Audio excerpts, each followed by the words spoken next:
Okay, so a really quick reminder. If we're dealing with dy dx, for example, dy dx of 4x squared would just be 8x. However, dy dx of 4y squared, that would be 8y times dy dx.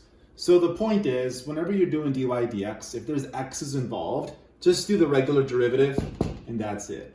But if it's dy dx and you're doing it on y's, do the regular derivative like a power rule, but then you attach a dy dx for when you take the derivative of y itself.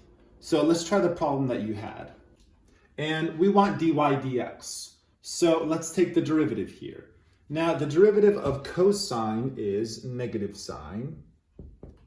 And we keep the stuff in the parentheses the same. But then remember, you take the derivative of that, and then you take the derivative of the stuff inside.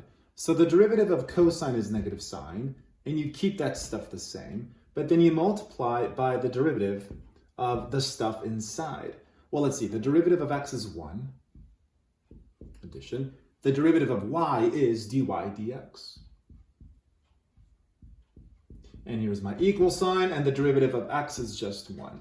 So now the goal is to solve for dy dx. So maybe what I can do is maybe I'll divide both sides by negative sine of this. And then remember that 1 over sine can be replaced by cosecant. So what I plan to do is I plan to bring the sine to the top, but when I move it to the top, it becomes cosecant.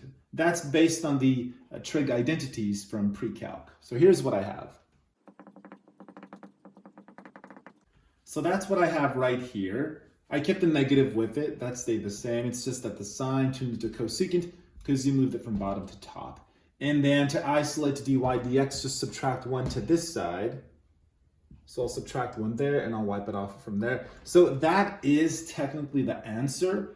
If the answer key shows something else, please let me know, because we could actually do some stuff here to write this in a different way. I'm not sure how picky the teacher is or what they want you to do with this answer, but this is one acceptable answer. But again, please let me know if the answer key says something else, and I'll show you how they went from here to what they have.